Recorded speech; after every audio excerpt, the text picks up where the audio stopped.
పేటలో ఉంటాను. 2007లో ధ్యానంలోకి వచ్చాను సార్. ధ్యానంలోకి వచ్చిన తర్వాత 6-7 నెలలకి మిమ్మల్ని దర్శించుకున్నాను. అప్పుడు మీరు నన్ను అడిగారు, ఇది ధ్యానంలోకి ఎలా వచ్చారు, ఇది మంచిది కాదు అని మీరు అన్నారు. నేను అన్నీ తెలుసుకుని వచ్చానన్నాను. దాని తర్వాత కంటిన్యూగా ధ్యానం చేస్తూనే ఉన్నాను సార్. మీరు చేసే ధ్యాన ప్రచారం ముందు మేము 24 అవర్స్ లాగా మీలాగా చేయలేకపోతున్నాము. మరి మీరు పెద్ద గురువు గారు, మేము చాలా చిన్నపిల్లలలాగా పనిచేస్తాము. మరి దీనికి మాకు ఏంటి సార్ డిఫరెన్స్?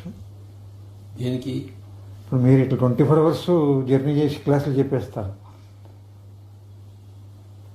మేము ఒక రోజు పని చేస్తే రెండో రోజు కొంచెం రెస్ట్ అనిపిస్తుంది. నాకు రెస్ట్ కావాలనిపిస్తుంది. కానీ మేము మీ ధ్యాన ప్రచారంలో చూస్తే ఎక్కడ రెస్ట్ కనపట్టలేదు కదా సార్. ఎప్పుడు కంటిన్యూగా వెళ్తూనే ఉంటారు, క్లాసులు చెప్తూ ఉంటారు, పుస్తకాలు కలెక్షన్ చేస్తూనే ఉంటారు.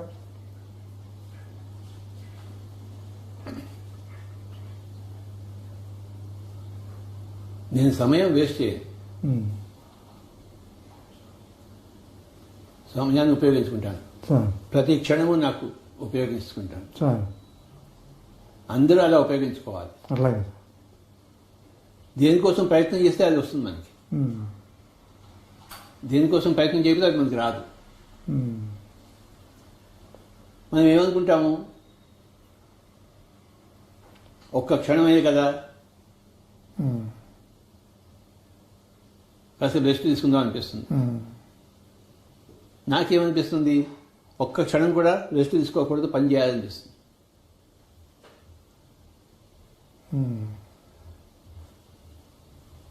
రెండు కరెక్టే, పని చేయడం కరెక్టే, రెస్ట్ తీసుకోవడం కరెక్టే.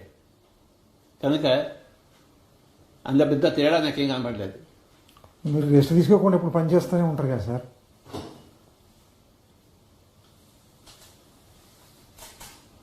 రెస్ట్ తీసుకోకుండా ఎవడు పని చేయడా? రాత్రిపూట రెస్ట్ తీసుకుంటున్నాం కదా, నిద్రపోతుందా హాయిగా. ఇప్పుడు లాక్డౌన్లో నిద్రపోతున్నారు సార్. అప్పుడు కొంచెం ఎక్కడ నిద్రపోతున్నారు? నేను రోజు నిద్రపోతున్నాను. ఆయన అందరూ రోజు నిద్రపోతారు. ఫుల్ రెస్ట్ దొరుకుతుంది రాత్రిపూట అందరికీ. రాత్రిపూట రెస్ట్ చాలులే, పొద్దున్న పని చేసుకోవడానికి. రాత్రిపూట నిద్రపోతే పొద్దున్న హాయిగా పని చేసుకుంటాం.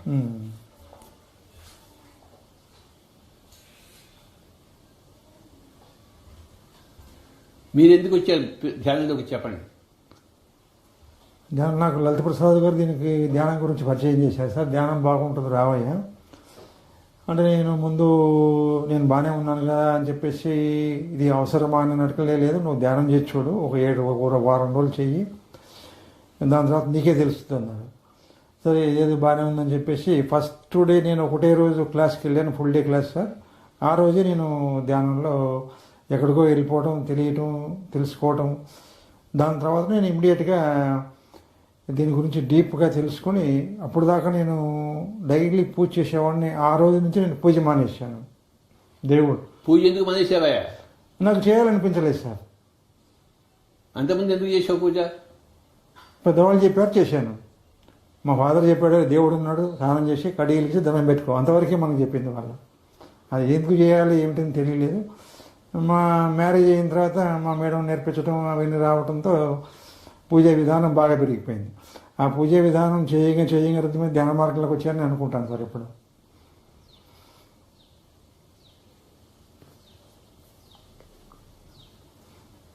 మనం ఎందుకు పూజ చేయకూడదంటే, మనమే దేవుళ్ళం. మన పూజ ఎప్పుడు చేస్తున్నాము? ఇంకెవరో దేవుడు, మనం మానవులము అని అనుకున్నప్పుడు పూజ చేస్తాం.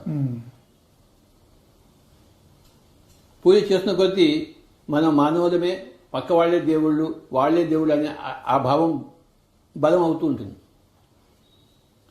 అందుకే స్వామి దయానంద సరస్వతి ఏం చెప్పారంటే, పూజ మెట్టు కాదు అగడతా అన్నాడు. ఆయన అది అగడతాది అంటే నిన్ను అజ్ఞానంలో తీసుకొచ్చేస్తుంది. ఏమిటి అజ్ఞానము? వాళ్ళెవరో దేవుడు, రాముడు కృష్ణుడు దేవుడు, నువ్వేమో మామూలు మనిషి అని చెప్పేసి. అందరూ ఒకటే. కానీ ఆ పూజాభావం వల్ల ఏమవుతుందంటే, మనల్ని మనం తక్కువ చేసుకుంటాం. మనల్ని మనం తక్కువ చేసుకుంటాం కనుక అది వద్దు అన్నాడు స్వామి దయానంద సరస్వతి. నిన్ను నువ్వు ఎప్పుడు ఎక్కువ చేసుకోవాలి, ఉమ్, నిన్ను నువ్వు తక్కువ చేసుకోకూడదు. నువ్వు పూజ చేస్తున్నావు అంటే నిన్ను నువ్వు తక్కువ చేసుకుంటున్నావు.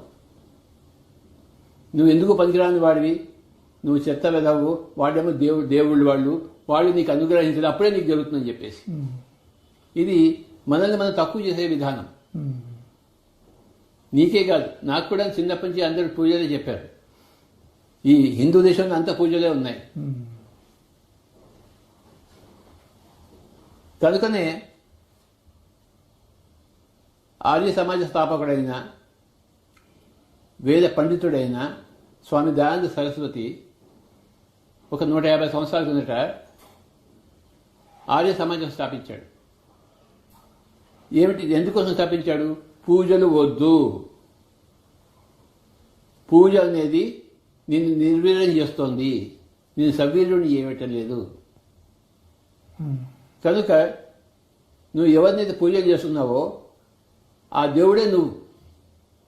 ఉమ్, ఇది మనకి చిన్నప్పటి ఎవరు చెప్పలేదు. చెప్పలేదు. నీకు నీ పెద్దలు చెప్పలేదు, నాకు నా పెద్దలు చెప్పలేదు. ఉమ్, కానీ ఇప్పుడు మనం మన పిల్లలకి చెప్తున్నాం. ఉమ్,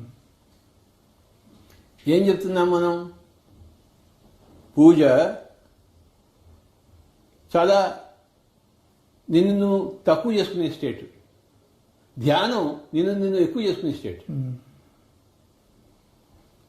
పూజ నేను ఎంత తక్కువగా చేస్తుందో ధ్యానం మనల్ని అంత ఎక్కువగా చేస్తుంది. ఉమ్, మనం పోయి ఏం చేస్తాము? తిరుపతికి వెళ్ళి వెంకటరమణ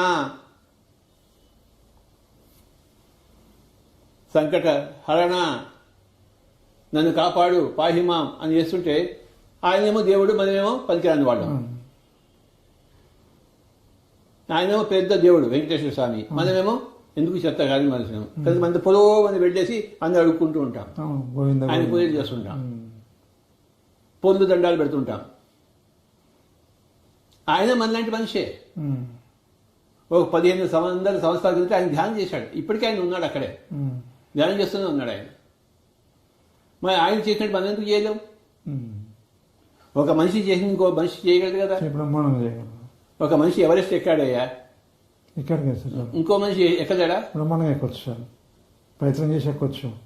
ఆ మనిషి ఎలా ఎక్కాడో ఈ మనిషి కూడా అలా ఎక్కాలి కదా. అంతే కదా. అంతేగాని ఆ ఎక్కిన మనిషిని పూజలు చేసుకుంటే నువ్వు ఎవరెస్ట్ ఎక్కావు నాయనా, నువ్వు చాలా గొప్పవాడి, నేను ఎందుకు నా వల్ల కాదంటే ఏమైనా అర్థం ఉందా? అందరం లేదు సార్, ఆ? లేదు. అలాగే వెంకటేశ్వర స్వామి ఆయన 100 సంవత్సరాలు ధ్యానం చేస్తున్నాడు. నువ్వు గొప్పవాడివి, నువ్వు దేవుడివి, నేను అల్పుడు లాంటి నువ్వు ఆ విధంగా నువ్వు కూర్చోవాలి. నువ్వు ఉమ్, ఆ వెంకటేశ్వర స్వామి కూర్చున్నట్టు నువ్వు కూడా కూర్చోవాలి. అప్పుడు నిన్ను నువ్వు ఎక్కువ చేసుకుంటావు. అవును సార్, ఆయన పూజలు చేస్తుంటే నిన్ను నువ్వు తక్కువ చేసుకుంటున్నావు. అట్లాగే. నువ్వు ఎన్ని పూజలు చేస్తుంటావో అంత నిన్ను తక్కువ చేసుకుంటున్నావు. ఉమ్, అందుకే మన పిరమిడ్ స్పీచెస్ ఏమంటూ పూజలకు విరుద్ధము. ఉమ్, చాలా బాగుంటుంది. ఉమ్, సార్, చిన్నప్పటి నుంచి మా ఊర్లో ఒక రాముడి వారి గుడి ఉంది. ఉమ్, ఎంతో బాగుంటుంది, ప్రశాంతంగా ఉంటుంది. రాముడి వారి గుడికి అని చెప్పేసి గన్నేరు పూలన్నీ కోసి దండ వేసి ఇచ్చేవారన్నమాట. అది తీసుకెళ్ళి మనం అక్కడ ఇవ్వాలి. ఆ దండ తీసుకెళ్ళి ఆ విగ్రహం మీద వేస్తారన్నమాట. ఉమ్, రోజు ఇదే తంతు. ఉమ్, ఆ చెట్ల మీద పువ్వులు కోయడము, ఆ చెట్లన్నీ అందవిహీనంగా అయిపోతాయి. ఉమ్, చెట్ల మీద పూలు ఉండాలా, పూలు కోసేయాలి చెట్ల మీద. ఉమ్, ఉండాలి సార్, పూల చెట్టుకే ఉండాలి కదా. కానీ మనం ఏం చేస్తున్నాం? కోసేస్తున్నాం. కోసేసేస్తున్నాం. అవును, అది వెంటనే వాడిపోతుంది. అవును, ఏమైనా అందం ఉందా? అందరం లేదు సార్. ఆ చెట్టు దేవుడే, ఆ పువ్వు దేవుడే. ఆ చెట్టుని నరికి ఆ పువ్వును కోసి తీసుకొస్తున్నామా. దండ వేసి దాని సూదులు గుచ్చి రామచంద్ర ఉమ్. ఇదంతా మనకి ఎవరు చెప్పలేదు సార్, పెద్దలు చెప్పారు, అట్లా నడుచుకుంటూ వెళ్ళిపోతున్నాం దానికి, అంతే మార్గం. వాళ్ళు పెద్దలు అనుకుంటున్నాం, వాళ్ళు మూర్ఖులు. వాళ్ళు ఉమ్, వయసులో పెద్దలు, జ్ఞానంలో మూర్ఖులు. అదే సార్. కానీ స్వామి దయానంద సరస్వతి ఏం చెప్పాడు? పూజ మెట్టు కాదు, అగర్త. ఉమ్, ఉత్తర గీతలో శ్రీకృష్ణుడు వారు చెప్పారు. ఏం చెప్పారు చెప్పు? పూజా కోటి సమం స్తోత్రం. కోటి పూజలైతే ఒక స్తోత్రంతో సమానం. స్తోత్రం అంటే ఏంటి? ఓ రాముడా, నువ్వు గొప్పవాడు, నువ్వు దివ్యలోకానికి వచ్చావు, నువ్వు దైవాజ సంబుద్ధుడివి, నువ్వు అవతారము, నేను మొక్కుతున్నాను, నన్ను రక్షించాలి, స్తోత్రం చేయడం. కోటి పూజలు ఒక స్తోత్రం సమానం. అవును సార్. కోటి స్తోత్రాలు ఒక జపానికి సమానం. ఆ? ఒక జపం. రామ్ రామ్ రామ్ రామ్ రామ్ రామ్ అంటే జపం. కోటి స్తోత్రాలు ఒక జపానికి సమానం అని చెప్పాడు. కోటి జపాలు ధ్యానానికి సమానం, ఒక ధ్యానానికి సమానం. చూసారా మరి? అందుకని ధ్యానమే గొప్పది. కనుక మనం ఏం చెప్తున్నాము? పూజలు నువ్వు గొప్ప అనుకున్నావు, కానీ అది గొప్ప కాదు. అది చాలా కనిష్టము. నేను కనిష్టమే చేస్తుంది, అది నేను తక్కువగా చేస్తుంది. నువ్వేమో ఆ చెట్ల మీద పూలు నరికేస్తున్నావు, అదే గొప్ప పని చేస్తా అనుకుంటున్నావు. ఏమీ గొప్ప పని చేయటం లేదు, చాలా తక్కువ పని చేస్తున్నావు. ప్రకృతిని పరిహసిస్తున్నావు. నువ్వు చెట్లను పెంచాలి, చెట్ల మీద పూలు ఉండాలి, నువ్వు పండు తీసుకో తినడానికి. దానికి ఆ పూలు తీసుకెళ్ళి నేను దేవుడి పూజ చేస్తానంటే ఆ దేవుడు నవ్వుతున్నాడు. నాది నాకేమి ఇస్తావయ్యా, నీదేదో ఉంటే నాకు ఇయ్యని చెప్పేసి. నీదేమి ఇయ్యాలి? నీ అజ్ఞానం అక్కడ ఇయ్యాలి, నీ తమోగుణం పడేసేయాలి, అక్కడ నీ రజోగుణం పడేసేయాలి. నీ తమోగుణాన్ని అర్పణం చేయాలి, నీ రజోగుణాన్ని అర్పణం చేయాలి. తమోగుణం ఏంటంటే ఆలస్యం, సోమరితనం. రజోగుణం అంటే ఏంటి? నాకే అన్ని తెలుసు అనుకోవడం. ఈ రెండు గుణాలను నువ్వు అర్పించేసేయాలి. ఎవరికి అర్పిస్తున్నావు? నీకు నువ్వే అర్పించుకుంటున్నావు. వాడెవడో లేడు, ఇంకోడు. మనలో ఉన్న దేవుడికి అర్పిస్తున్నాం. మనకి మనం ఏమైనా అర్పించుకుంటామా? విషయం తెలుసుకోవాలంతే. మనం తమోగుణం లేకుండా ఉండాలి. తమోగుణం అంటే పడుకోవడం. నాకు తమోగుణం లేదు, నేను ఎప్పుడు కూడాను పనిచేస్తూనే ఉంటాను. నాకు రజోగుణం లేదు, నాకు అన్ని తెలుసు అనుకుంది. నేను అన్ని పుస్తకాలు అన్ని చదువుతుంటాను. నేను 1,00,000 పుస్తకాలు చదివాను. ప్రతి ఒక్క దగ్గర నుంచి నేర్చుకుంటాను. అందరి నుంచి నేర్చుకునే గుణమే రజోగుణం లేని గుణం. నాకే తెలుసు అనుకుంటే నీకు రజోగుణం ఉంది. నేనే గొప్పవాడు అనుకుంటే నీకు రజోగుణం ఉంది.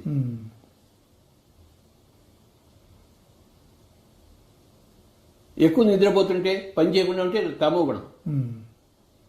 కనుక నువ్వు తమో గుణం లేకుండా చూసుకోవాలి, రజోగుణం లేకుండా చూసుకోవాలి. నీ దైవత్వాన్ని నువ్వే గుర్తించాలి. ఎవరో వేరే దైవానికి మన శరణం కాదు. చాలా మంది భక్తి యోగం అంటారు. అది భక్తి అనేది రోగం. భక్తి అనేది రోగం, తెలియదు. ఆ రోగికి ఆ రోగం అని తెలియదు.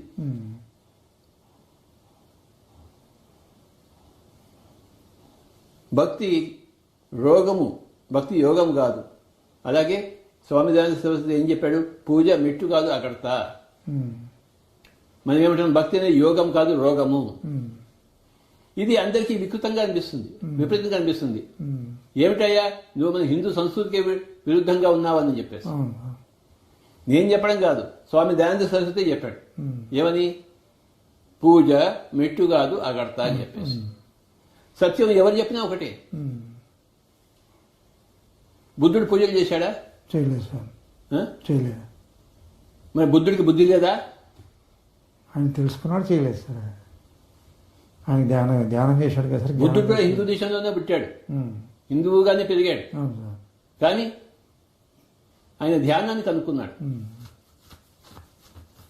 పూజలు చేశాడా? చేయలేదు సార్. అక్కడ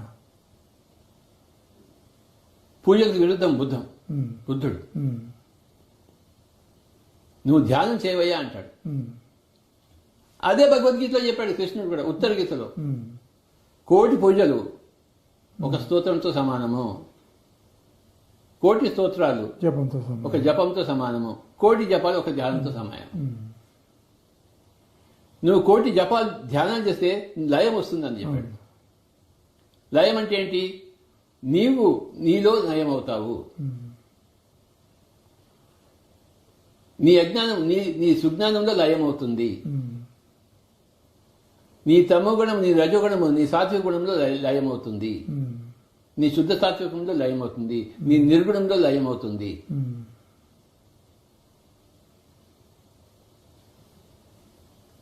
ఎంతో ధ్యానం చేస్తే గానీ నువ్వు ఆ లయం పొందవు. శివుడు లయకారుడు అంటారు. అంటారా? అంటే ఏమిటి? ఆయన లయం అయిపోయాడు. ఆయన ఇంకా మిగలలేదు. ఆయనతో కూడా మిగలలేదు. ఆయన లయం అయిపోయాడు. తనలో తాను లయం అయిపోయాడు. మనం దేంట్లో లయం అవుతాము? డబ్బులో లయం అవుతాము. వాడు నన్ను సరిగ్గా చూస్తున్నాడో లేదా అని లయం అవుతాము. పెళ్ళ మీద లయం అవుతాం, మొగుడి మీద లయం అవుతాం, పిల్లల మీద లయం అవుతాం, ప్రపంచంలో లయం అయిపోతాం, మాయలో లయం అవుతాం. శివుడు మాయలో లయం అయ్యాడా? మరి దేంట్లో లయం అయ్యాడు? తనలో తాను లయం అయ్యాడు.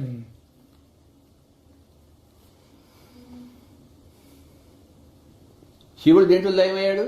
తనలో తాను లయం అయ్యాడు. మరి ప్రాపంచికులు మాయలో లయం అయ్యారు. వాడు నన్ను తిట్టాడు, వాడు నన్ను కొట్టాడు,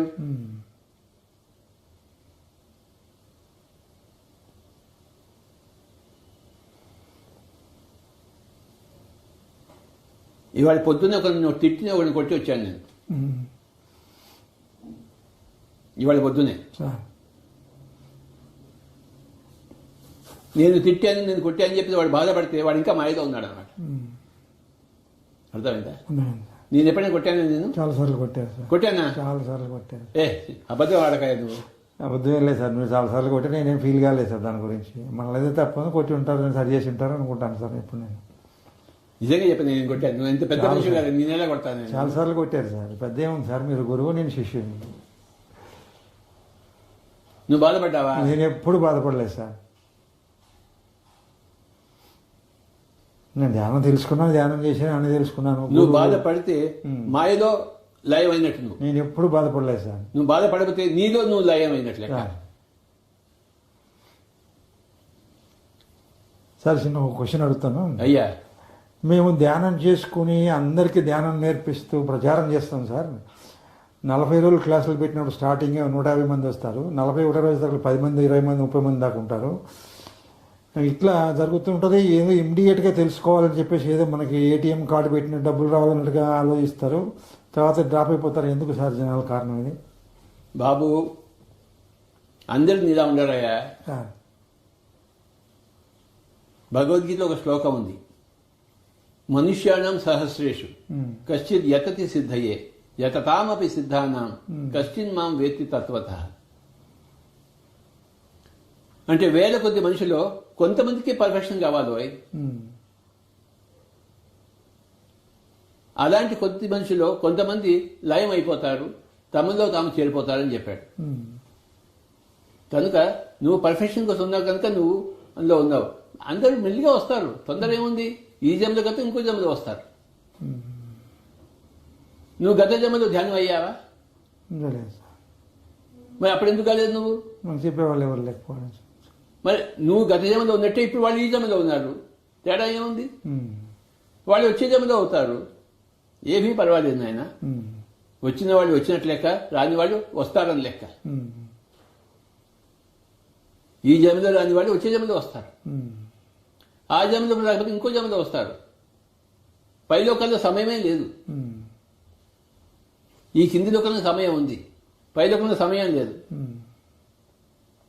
ఇలా అంటే ఒక జీవితం అంతా అయిపోతుంది. జీవితం క్షణభంగురము అన్నారు. ఆ పైలోకాల్లో క్షణమేది. ఈ మనం ఇంత పెద్ద జీవితం ఆ పైలోకంలో ఒక క్షణం కూడా కాదు అది. కనుక వాళ్ళకి ఆలస్యము, లేటు ఇవన్నీ ఏమీ లేవు. మనకి ఇక్కడ ఉన్నాయి ఇవన్నీ. వాడు ఇంకా రాలేదే ధ్యానం అని చెప్పేసి పైన వాడికి ఇవన్నీ హాస్యాస్పదాలు. సమయం అనేది లేదు పైలోకాల్లో. ఈ భూలోకంలో సమయం ఉంది కనుక తొందర ఏం లేదు నాయన. ఇవాళ కాకపోతే రేపు, రేపు కాకపోతే ఎల్లుండి. ఇక్కడ ఈ భూలోకంలో ఎల్లుండి, రేపు. ఆ పైలోకంలో క్షణం కూడా కాదు అది. కనుక నువ్వు ఎన్ని జన్మలైనా తీసుకో, ఎంత కాలమైనా తీసుకో, నీ ఆట నువ్వు ఆడుకో. అని చెప్తుంది సృష్టి. ఉమ్. ఏమీ తొందర లేదు నాయన. 3 ఉన్నాయి. తొందర లేదు, ఉమ్. నో హరి. రెండవది నో వరి. వరిని తెలుగులో ఏమంటారు?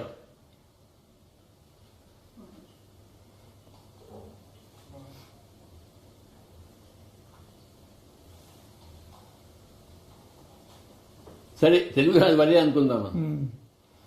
No hurry, no worry, no wastage of time. Time wastage చేయాలి. టైం వేస్ట్ చేయకూడదు. సమయం వృధా చేయకూడదు. నువ్వు తమో గుణంలో ఉంటే సమయం వృధా అవుతుంది. ఉమ్. రజోగుణంలో ఉంటే నీ సమయం వృధా అవుతుంది. ఉమ్. నువ్వు తమో గుణం లేకపోతే రజోగుణం అయితే నీ సమయం వృధా కాదు. ఉమ్. నేను నా సమయాన్ని వృధా చేసుకోను. ఉమ్. నా దగ్గర తమో గుణం లేదు. పొద్దున్నే లేచి బయలుదేరి తిరుగుతాను, రాత్రి వరకు కష్టపడతాను. అందరి దగ్గర నుంచి నేర్చుకుంటాను. నేను ఉమ్. నేర్చుకునే తత్వం నాది. రజోగుణం లేదు నాకు. ఉమ్. నేను మాయలో లీనం కాలేదు. నాలో నేను లీనం అయ్యాను. ఉమ్. ఎవడు తిట్టినా కొట్టినా నాకేం పర్వాలేదు.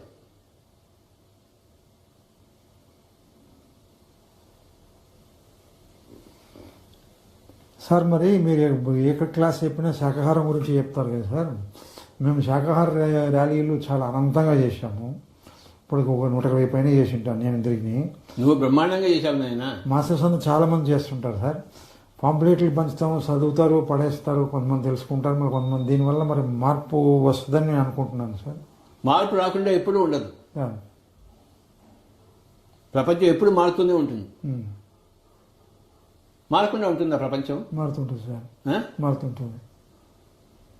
ఏదైనా మార్పు లేకుండా ఉంటుందా? ఏముండదు, కంపల్సరీగా మార్పు ఉంటుంది. ప్రతిదీ మారుతూనే ఉంటుంది. ఉమ్. మార్పు లేకుండా ఏదీ ఉండదు. ఉమ్. నువ్వు చెప్పిన ప్రతి మాట అందరి హృదయానికి తాకుతుంది. ఉమ్. విత్తనం వేస్తాం పొలంలో, వర్షం వచ్చినప్పుడు మొలకెత్తుంది, వర్షం లేకపోతే ఎండిపోతుంది. ఉమ్. కానీ వర్షం ఉంటే మొలకెత్తుంది. నువ్వు విత్తనం వేయలేదనుకో, వర్షం వచ్చినా ఏదైనా మొలకెత్తుతుందా?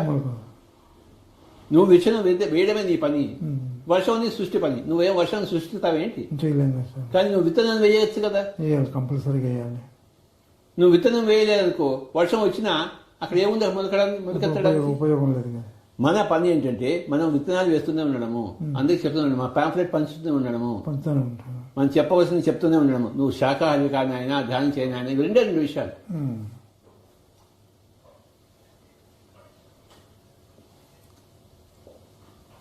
ధర్మాన్ని ఆచరించు, సత్యాన్ని తెలుసుకో. ఉమ్. మనం విత్తనం వేస్తూనే ఉంటాం. ఉమ్. నేను 40 సంవత్సరాల నుంచి విత్తనం వేస్తుండడం వల్ల కదా ఇన్ని మొక్కలు వచ్చాయి. అవును సార్, మీరు వేస్తున్నారు, మీరు చెప్తున్నారు, మేము వింటానే ఉన్నాం సార్. మరి ప్రపంచం అంతా వింటుంది ఇంకొక 10 సంవత్సరాల్లో. ఉమ్. మనం విత్తనం వేయకపోతే లాభం లేదు. ఉమ్. విత్తనాలు వేస్తూనే ఉండాలి. ఉమ్. అవి మొలకెత్తుతాయా లేదా మనకు అనవసరం. ఉమ్. వాటి సమయం వచ్చినప్పుడు అది మొలకెత్తుతుంది. ఉమ్. ప్రతిదానికి సమయం వస్తుంది. ఉమ్. రాకుండా ఉంటుందా? తప్పకుండా నీకు వచ్చింది కదా. వచ్చింది సార్. నువ్వు చిన్నప్పుడు అనుకున్నావా నువ్వు ఇలా వస్తావని? తెలియదు సార్, నాకు ఎవరు చెప్పలేదు, తెలియదు సార్. నీకు తెలిసినాక ఇంకా నేను ఆగలేదు. నువ్వు తెలిసినప్పటికీ నువ్వు ఎన్ని విత్తనాలు చల్లావు? కొన్ని వేలు చల్లి ఉంటారు సార్. కొన్ని లక్షలు చల్లి ఉంటావు. ఉండొచ్చు సార్. ఆ? ఉండొచ్చు సార్. కొన్ని లక్షలు చల్లి ఉంటావు నువ్వు, నాకు తెలిసి. ఉండొచ్చు సార్. అలాగే ప్రతి పిరమిడ్ మాస్టర్ కూడాను సార్ కొన్ని లక్షలు జల్లి ఉంటాడు కదా. జల్లి పక్కా జల్లి ఉంటారు సార్. అవన్నీ ఆ విత్తనాలన్నీ మంచి నీళ్ళలో పడినప్పుడు వెంటనే మొలుగుతాయి. మంచి నీళ్ళు కానప్పుడు కొన్ని సంవత్సరాలు ఉంటాయి, కొన్ని జన్మలు ఉంటాయి. కానీ ఆ జన్మలు ఉన్నా కూడా నువ్వు విత్తనం వేసిన పొలం వేరు, విత్తనం వేయని పొలం వేరు. కనుక కొన్ని జన్మల తర్వాత అది మొలకెత్తుతుంది. ఏ జన్మ అయినా ఒక క్షణం మాత్రమే అని చెప్పాను కదా సార్. పైలోకానికి ఇవన్నీ క్షణాలే, అసలు సమయమే లేదు అక్కడ. ఇక్కడ నువ్వు విత్తనం వేయడం చాలా ముఖ్యం. ఏదో ఒక రోజు ఏదో ఒక జన్మలో వాడికి పరిస్థితి వస్తుంది. ఆ పరిస్థితి వచ్చినప్పుడు వాడు మార్పు వస్తుంది సార్, తప్పకుండా మారుతారు. వాడు పుష్పిస్తాడు, ఫలిస్తాడు. ఉమ్. మరి ఫలం వచ్చినప్పుడు మళ్ళీ వాడు కూడా ఎన్నో విత్తనాలు తయారు చేస్తాడు. ఉమ్. ఒక విత్తనం నుంచి ఒక ఫలం వస్తుంది, ఫలం నుంచి మళ్ళీ ఎన్ని విత్తనాలు వస్తాయి? ఉమ్. చాలా వస్తాయి. ఈ సృష్టి క్రమం చాలా సజావుగా జరుగుతుంది ఆయన. ఉమ్.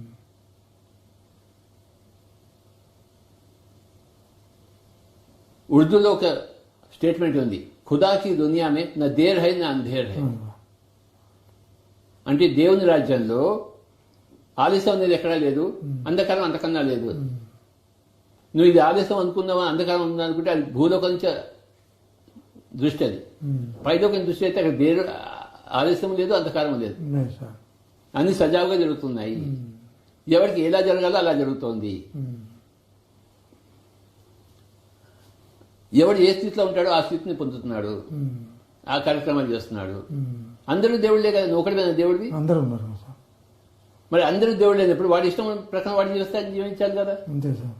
నీ ఇష్టం ప్రకారం ఇంకోటి జీవించాలా? లేదు సార్, ఎవరి ఇష్టం వాడిదే కదా సార్. మరి అలాంటప్పుడు నువ్వు ఇంకా ఎందుకు బాధపడుతున్నావు? మరి వాడు ఇంకా రాలేదే అని చెప్పేసి ధ్యానంలోకి వాడి ఇష్ట ప్రకారం వాడు చేస్తున్నాడు, నువ్వు సంతోషించాలి. వాడి ఇష్ట ప్రకారం నువ్వు చేస్తున్నందుకు వాడు నువ్వు సంతోషించాలి, నువ్వు ఏడవాలా, నువ్వు సంతోషించాలి. మరి అంతే. వాడు తాగుతున్నాడు, వాడు తింటున్నాడు, మాంసం తింటున్నాడు, తిని ఎన్ని రోజులు తింటాడు? ఏదో ఒక రోజు మార్పు వస్తుంది. మార్పు అనేది సహజం కదా. మార్పు అనేది సహజమైనప్పుడు వాడు ఎన్ని రోజులు తింటాడు? ఎన్ని రోజులు ఇంకా పాపాలు చేస్తాడు? ఆ పాపాలు కర్మలు ఉంటాయి లేవా? అంతే, కంపల్సరీ. అనుభవించి వాడికి నేను వద్దురా బాబు పాపం అంటాడు. అంటాడు, పక్కా అంటాడు. తాగి తాగి తాగి లివర్ అయితే పాడైపోయి ఇంకా వద్దురా బాబు అంటాడు. ఏదో ఒక రోజు మార్పు వస్తుంది.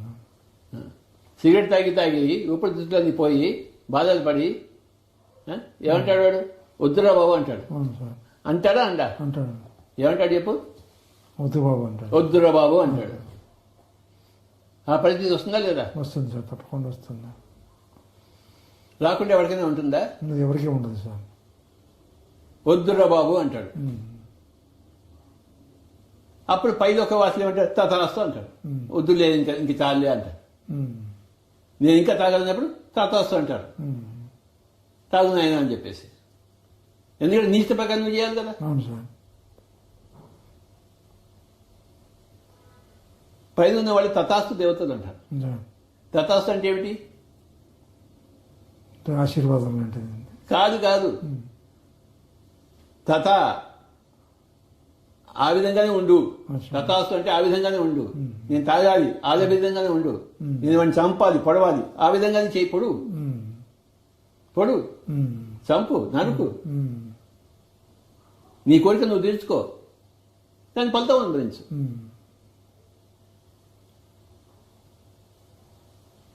దాన్ని ఏమంటారు? తథాస్తు దేవతలు అంటారు. పైలోక వాసులు ఎప్పుడు తథాస్తు దేవతలు. అంతేగాని నువ్వు స్పిన్ వేస్తా అంటావు అనుకో, లేదు నువ్వు పేస్ బౌలింగ్ వెయ్యని అనరు వాడు. నువ్వు పేస్ బౌలింగ్ చేస్తున్నావు అనుకో, నువ్వు స్పిన్ వెయ్యని అనరు. ఎంపైర్ అని చెప్తాడు అక్కడ. చెప్పడు సార్. నేను అరౌండ్ ద వికెట్ వేస్తా అంటాడు, అలా ఇటు నుంచి వెయ్యి అంటాడు. నేను ఇటు నుంచి వేస్తా అంటాడు, నీ ఇటు నుంచి నీ ఇష్టం వచ్చినట్టు వెయ్యి. నువ్వు ఏ బాల్ వేస్తావు వెయ్యి, కానీ క్రీజ్ దాటకూడదు, నో బాల్ కాకూడదు. నో బాల్ వేస్తే మళ్ళీ మళ్ళీ వెళ్ళి వెయ్యాలి, వాడికి ఒక రన్ ఇస్తాము. ఎంపైర్ తథాస్తు దేవత. నువ్వు ఏం చేయవో చేయి. నువ్వు 10 నో బాల్స్ ఇస్తావు అనుకో, 10 సార్లు నో బాల్ అంటాడు. అంటాడా? నువ్వు నో బాల్ వేయొద్దని చెప్తాడా? చెప్పడు సార్. లేదు నువ్వు స్పిన్ వెయ్యి అని చెప్తాడా? చెప్పడు. ఏమైనా సజెషన్ ఇస్తాడా? చెప్పడు. ఏం చెప్పాడు? వాడు చూస్తా కూర్చుంటాడు. భూలోక వాసులు ఏం చేస్తున్నా కూడా పైలోక వాసులు చూస్తూ కూర్చుంటారు. ఆయన చూస్తూ కూర్చుని ఏం చేస్తారు? అలానే చెయ్యి అంటారు.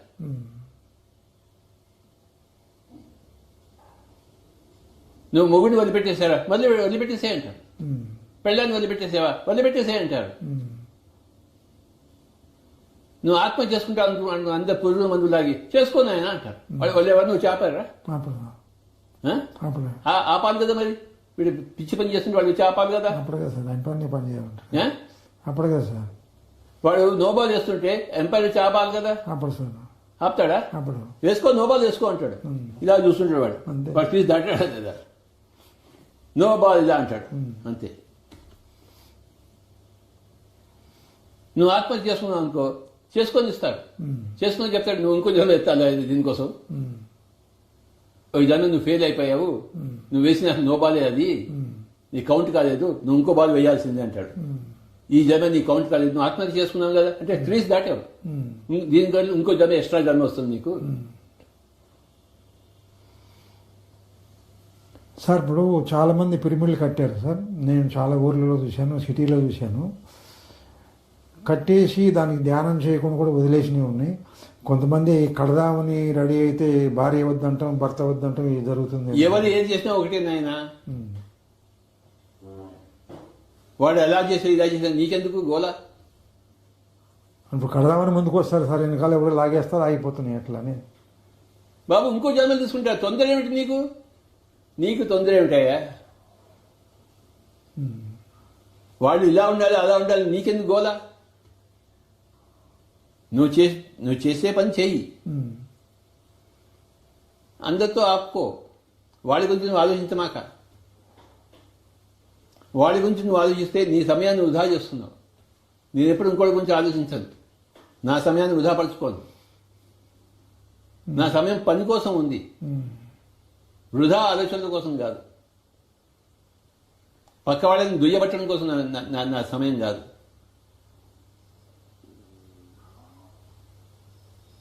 నువ్వు పక్క వాళ్ళ గురించి ఏడవడం మానేసింది, మానేస్తావా?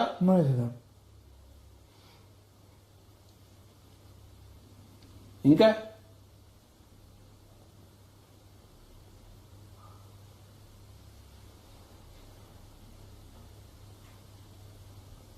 నువ్వెందుకు పిరమిడ్ కట్టావా?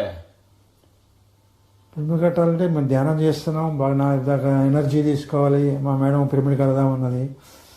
అలా అనుకున్నాక అనుకున్న 1 year కట్టాను సార్. కంపల్సరీ కట్టాలి, ధ్యానం చేయాలి. మీరే వచ్చి ఓపెన్ చేశారు దాన్ని. ఆ పిరమిడ్ లోపల మళ్ళీ 108 శ్రీనివాస్ గారు మళ్ళీ 36 పిరమిడ్లు పెట్టి బ్రహ్మాండంగా తయారు చేశారు డిజైన్. పూర్వకాలంలో సార్ మనకి ఏం చెప్పేవాడంటే ఇల్లు కట్టి చూడు అని చెప్పేవారు. ఇల్లు కట్టి చూడు, పెళ్లి చేసి చూడు అన్నవారు, అవునా? ఇప్పుడు మనం ఏం చెప్తామంటే పిరమిడ్ కట్టి చూడు, ధ్యానం చెప్పి చూడు అని చెప్పి. ప్రాపంచిక జీవితం ఏంటంటే ఇల్లు కట్టి చూడు, పెళ్లి చేసి చూడు.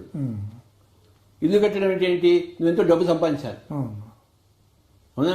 ఇల్లు ఊరికే వస్తుంది ఏంటి? ఎంతో డబ్బు సంపాదించాలి, తర్వాత పెళ్లి కట్టాలి, తర్వాత పెళ్లి చేస్తుడంటే నువ్వు పిల్లల్ని కనాలి, వాళ్ళని పెంచాలి, మళ్ళీ వాళ్ళకి పెళ్లి చేయాలి. ఎంతో తతంగా ఉంది అక్కడ, అవునా? నీకు ఎంతమంది పిల్లలే? నాకు 2 పిల్లలు సార్. పెళ్లి చేసావా వాళ్ళకి? పెళ్ళి అయిపోయింది. 2 పెళ్లిళ్ళు చేసావా? ఇల్లు కట్టావా? కట్టాను సార్. నువ్వు ప్రాపంచికంగా చేసావా? నువ్వు ఇల్లు కట్టావు, పెళ్లి చేసావు. నువ్వు ఆధ్యాత్మికంగా కూడా పిరమిడ్ కూడా కట్టావు, దాన్ని కూడా చెప్పి చూసావు.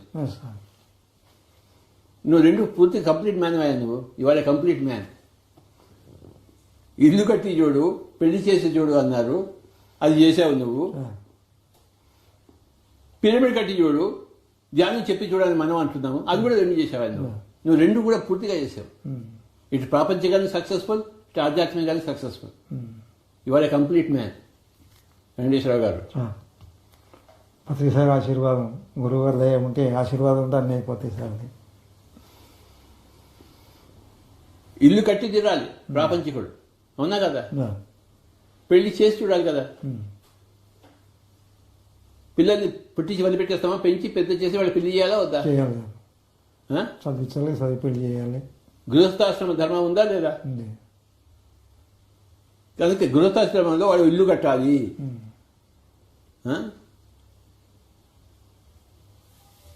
పెళ్లి చేయాలి. ఎవరికి పెళ్లి చేస్తావు? నీ పిల్లలకి కదా పెళ్లి చేసేది. అమ్మాయి అయితే ఒక అబ్బాయిని తీసుకురావాలి, నువ్వు అబ్బాయి అయితే ఒక అమ్మాయిని తీసుకురావాలి, వాళ్ళిద్దరిని కలపాలి, వాళ్ళకి పెళ్లి చేయాలి, ప్రపంచానికి చూపించాలి. అది గొప్ప కార్యక్రమం, అవునా కదా? ప్రాపంచికంగా గొప్ప కార్యక్రమం. ఆధ్యాత్మికంగా పిరమిడ్ కట్టి చూడు, ధ్యానం చెప్పి చూడు. ధ్యానం చెప్పావు కదా నువ్వు, చెప్పండి సార్.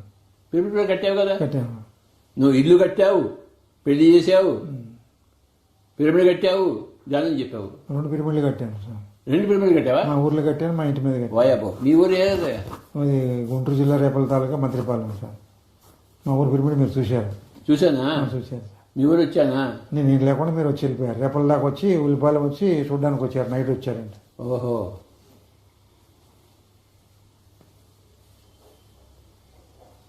నేను ఇల్లు కట్టలేదయ్యా నీలాగా. ఇంకా 2 అమ్మాయిలు పెళ్లి చేశాను అయితే, కానీ నా సొంతంగా ఇల్లు కట్టుకోలేదు. మా కంపెనీలో నేను ఉద్యోగంలో చేరినప్పుడు వాళ్ళు హౌస్ లోన్ ఇస్తారు సార్, ఇల్లు కట్టుకోమని చెప్పేసి. మా కొలీగ్స్ అందరూ హౌస్ లోన్ వెంటనే తీసేసుకున్నారు, నేను తీసుకోలేదు. నాకు ఇల్లే వద్దని చెప్పాను. నేను నీకన్నా చాలా తక్కువ ప్రాపంచికంగా. ఓకే, కానీ పిరమిడ్ కట్టించాను. దాన్ని కూడా చెప్పాను అందరికీ నేను. కొన్ని కోట్ల మందికి చెప్పింటారు కదా సార్. అర్థమైందా? కానీ నీకన్నా ఒక మెట్టు తక్కువే ఉన్నాను. నేను ఇల్లు కట్టలేదు. నేను నాకన్నా ఎక్కువనే ఉన్నారు సార్ మీరు.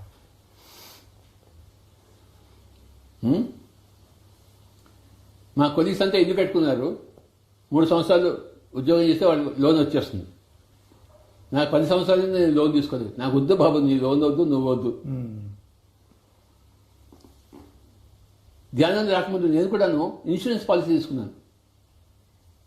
అందరు తీసుకుంటారు కదా ఇన్సూరెన్స్ పాలసీ, నేను తీసుకున్నాను. ధ్యానంలోకి వచ్చిన తర్వాత క్యాన్సిల్ చేసుకున్నాను. నువ్వు వద్దు, నీ ఇన్సూరెన్స్ వద్దని చెప్పేసి, డబ్బులు కట్టడం వద్దని చెప్పేసి నేను ఇన్సూరెన్స్ పాలసీ తీసుకుని క్యాన్సిల్ చేసుకున్నాను. ఇల్లు ఏమో కట్టలేదు. మా నాన్నగారు కట్టిన ఇంట్లోనే ఉండేవాడిని.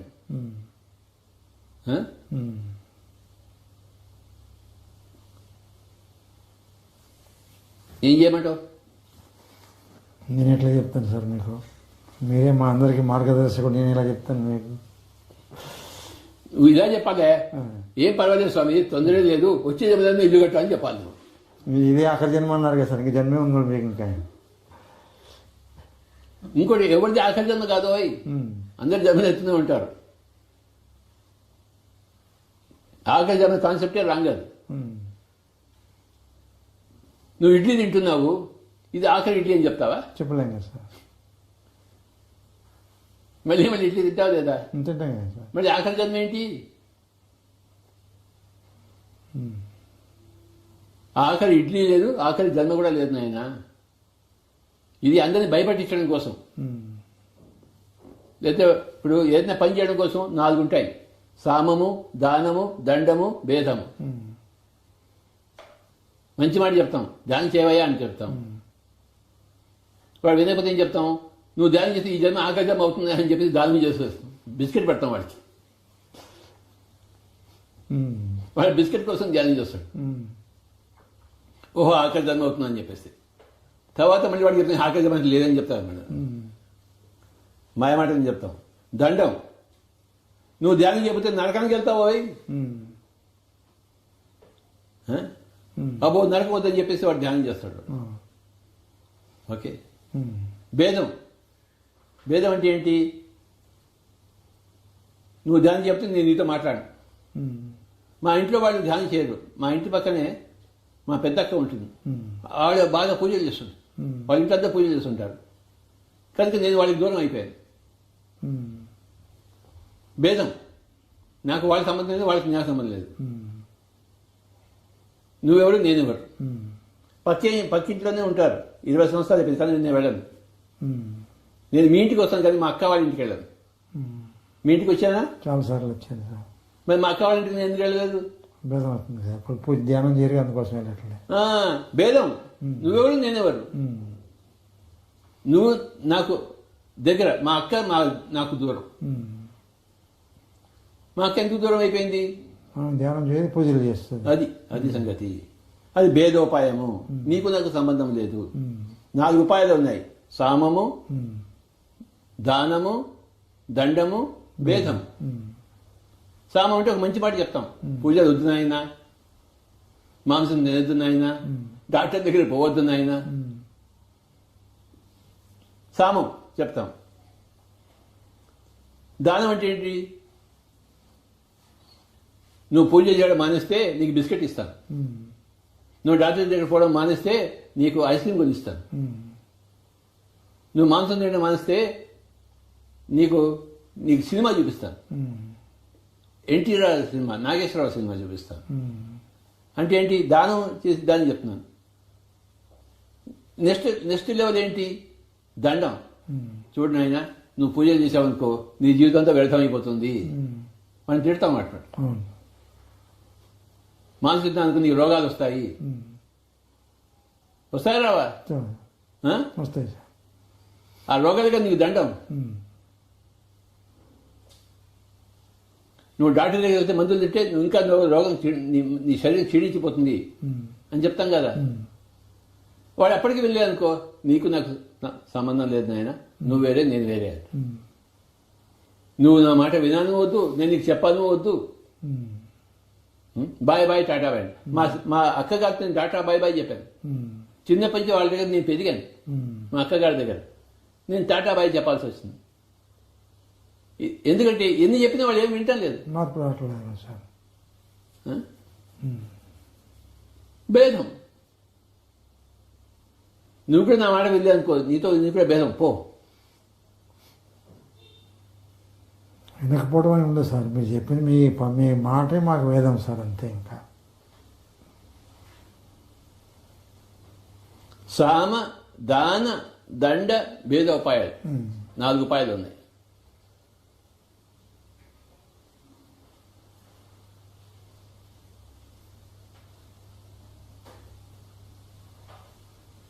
సామం అంటే మంచిగా చెప్పడం, 1కి 2 సార్లు చెప్పడం. దానం అంటే బిస్కెట్లు పెట్టడం. దండం అంటే శిక్ష గురించి చెప్పడం. భేదం అంటే నీకు నాకు సంబంధమే లేదు.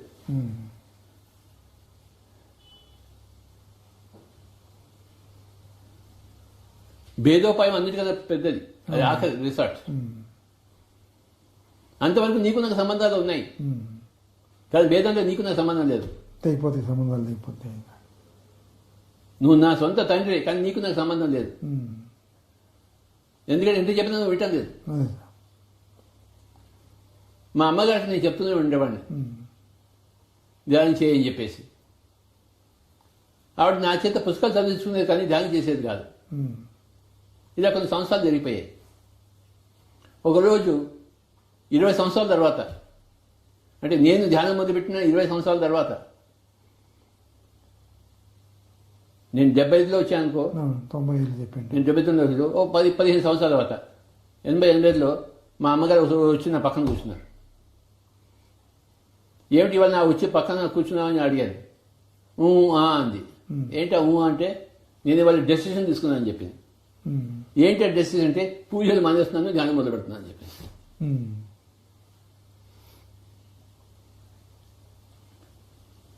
చెప్పగా ఆవిడ తలకి ఎక్కింది. నేను చెప్తే ఇంట్లో వాళ్ళకి నచ్చదు. నీకేం తెలుసురా అంటారు. అవునా కదా? మా అమ్మ కడుపులో పుట్టి పెరిగిన వాడిని నేనేం చెప్తాను మా అమ్మకి? చెప్తానా? పోరా నీకేం తెలియదు అంటు. మా అమ్మకి నేను ఇంకా పిల్లవాడినే. అవునా? కానీ అప్పుడు చెప్పిందన్నమాట, నేను పూజలు మానేస్తున్నాను, ధ్యానం చేస్తున్నాను చెప్పేసి. ఆ ఇంటి పూజా గదులు అవేవో ఉంటే అవన్నీ తీసేసి, ఇంత ఏమో ఉంటాయి అవన్నీ పూజా సామాన్లన్నీ, అవన్నీ తీసేసి చిన్న బుద్ధుడి విగ్రహం పెట్టింది, ధ్యానం చేయడం మొదలుపెట్టింది. అంటే నేను ధ్యానంలో వచ్చిన 15 సంవత్సరాల తర్వాత ఎంత విపరీతంగా ధ్యానం చేశారంటే రోజుకి 5 గంటలు 6 గంటలు ధ్యానం చేసేది. ఆవిడ శరీరం వదిలిపెట్టేసినప్పుడు మహాతార బాబాజీ వచ్చాడు. వచ్చి ఆవిడని శరీరం తీసుకెళ్ళాడు. నువ్వు కూడా శరీరం వదిలిపెట్టే సమయంలో నువ్వు కూడా మహాతార బాబాజీ వచ్చి తీసుకెళ్తాడా? సంతోషం సార్. ధ్యానం చేయని వాడిని పితృదేవతలు వచ్చి తీసుకెళ్తారు. ధ్యానం చేసేవాడిని యోగేశ్వరులు వచ్చి తీసుకెళ్తారు 5వ కాలకి. పితృదేవతలు అంటే ఎవరు? నీ తల్లి నీ తండ్రి చనిపోయిన నీ తల్లి వేరే లోకాల్లో ఉంటారు కదా, వాళ్ళు వచ్చి తీసుకెళ్తారు నువ్వు ధ్యానం చేయకపోతే. నువ్వు ధ్యానం చేస్తే పితృదేవతలు రారు, యోగీశ్వరులు వచ్చి తీసుకెళ్తారు. మా అమ్మగారిని మావతర బాబాజీ వచ్చి తీసుకెళ్ళాడు.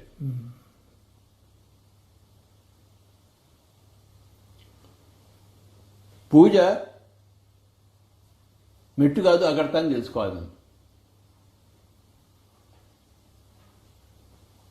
3 మానేసేయాలి, 3 చేయాలి. ఏంటి 3 మానేసేయాలి? పూజ మానేసేయాలి, మాంసం నిండా మానేసేయాలి, డాక్టర్ దగ్గరికి వెళ్ళడం మానేసేయాలి. నువ్వు డాక్టర్ దగ్గరికి వెళ్తున్నావు అనుకో, అంటే నీకు వాడి మీద నమ్మకం ఉందన్నమాట. దాని మీద నమ్మకం లేదు, నీ మీద నీకు నమ్మకం లేదు. నువ్వు డాక్టర్ దగ్గరికి వెళ్తుంటే మందులు తీసుకుంటావంటే నీ మీద అపనమ్మకమే నీకు అభివృద్ధి చెందుతుంటుంది. తలకన్నా పెట్టినానుకో డాక్టర్ అంటాం, కడుపు నడిపోస్తే డాక్టర్ అంటాం. నీకు కడుపు నొప్పి వచ్చినా తల నొప్పి వచ్చినా నువ్వు డాక్టర్ అనకూడదు, కళ్ళు మూసుకుని ధ్యానం చేయాలి. ధ్యానం చేస్తే ధ్యానం అనాలి. డాక్టర్ కాదు, ధ్యానం అనాలి. అప్పుడు నీ యొక్క శక్తి నీకు పెరుగుతుంది. నువ్వు డాక్టర్ దగ్గరికి వెళ్తే నీ శక్తి నిర్వీర్యం అవుతుంది. నిన్ను కించపరుచుకుంటున్నావు. నువ్వేమో సర్వశక్తిమంతుడైన ఆ భగవంతుడు తనను తాను కించపరుచుకుంటున్నాడు ఆ డాక్టర్ దగ్గరికి పరిగెత్తి ఆ మందులు తీసుకుని. అది ఏ మంది అయినా సరే దానివల్ల నేను బాగుపడుతున్నాను అనుకుంటే నువ్వు తక్కువ చేసుకుంటున్నావు. ఆ వస్తువు వల్ల, ఆ ఆకు వల్ల, ఆ మాకు వల్ల, ఆ మందు వల్ల, ఆ డాక్టర్ వల్ల కాదు, నీ వల్ల నువ్వు బాగుపడాలి. భగవద్గీతలో చక్కటి శ్లోకం ఉంది, ఉద్ధరేది ఆత్మానం ఆత్మానం అవసాదయే ఆత్మవే ఆత్మనో బంధు ఆత్మవే విపరాత్మన. నిన్ను నువ్వే ఉద్ధరించుకోవాలి, నిన్ను నువ్వు కించపరచుకోకూడదు. నువ్వు పూజలు చేస్తున్నా, డాక్టర్ దగ్గరికి వెళ్తున్నా, నిన్ను నువ్వు కించపరచుకుంటున్నావు. అవునా కదా? అంటే వాడు గొప్పవాడు, నువ్వు హీనుడు అన్నది లెక్క కదా. నువ్వు అది చేస్తున్నంత కాదు నీ హీనత ఇంకా పెరుగుతుంటుంది. అవి 2 మానేస్తే, నువ్వు ధ్యానిస్తే నీ గొప్పతనం పెరుగుతుంటుంది. నీ మీద నువ్వు ఆధారపడాలి. ఇంత క్లియర్గా చెప్పాడు భగవద్గీతలో, ఉద్ధరేత్ ఆత్మానం ఆత్మానం అవసాదయేత్. అది ఎవరైనా వింటున్నారా? పొలవమని డాక్టరో అని వెళ్ళడం, పూజారో అని వెళ్ళడం, వెంకటరమణ సంకటహరణ ఆపద్బాంధవ ఏడుకొండలవాడ. ఆయన ఏడుకొండలవాడు, నువ్వెందుకు ఏడుకొండలవాడు కాలేదు? ఆయన యోగేశ్వరుడు అయ్యాడు, నువ్వెందుకు కాలేదు? నువ్వు పూజలు చేస్తుంటే అవుతుంటావా? నీ సమయం వృధా చేస్తున్నావు. కనుక మన పిరమిడ్ స్పిరిచువల్ స్టోరీ మూమెంట్లో 3 చేయకూడదు. పూజ నిషిద్ధము, మాంసం నిషిద్ధము. నువ్వు మాంసం తినేవాడు అంతకుముందు? చాలా తక్కువ, చాలా తక్కువ సార్. మానేశావా? నేను ధ్యానంలోకి రాకముందే మానేశాను సార్. రాకముందే మానేశావు? 90s నేను మానేశాను. ఎందుకు మానేశావా? ఏడుకొండల సంభక్తుని సార్. ఏడుకొండల సంభక్తుని. అది ఒక మంచి పని చేశాడు. 90s మానేశాను. తర్వాత మళ్ళీ ధ్యానంలోకి వచ్చినాక పూర్తిగా ఆహారం గార్లిక్ కూడా అన్ని మానేశాను. డాక్టర్ దగ్గర పోవడం మానేసి ఎమర్జెన్సీ అయితే ఒకసారి వెళ్ళాల్సి వచ్చింది సార్, చిన్న ఆపరేషన్ కోసం. ఎమర్జెన్సీ కోసం వెళ్ళా? తలక నొప్పికి, కడుపు నొప్పికి? లేదు సార్. అయ్యా, ఈ 3 నిషిద్ధం ఆయన. 3 చేయవలసినవి ఏమిటి? ధ్యానము, స్వాధ్యాయము, సజ్జన సంఘం. 3 చేయకూడదు, 3 చేయవలసిన అదే పిరమిడ్ స్పిరిచువల్ సొసైటీ మూమెంట్ సిద్ధాంతాలు. తప్పకుండా సార్.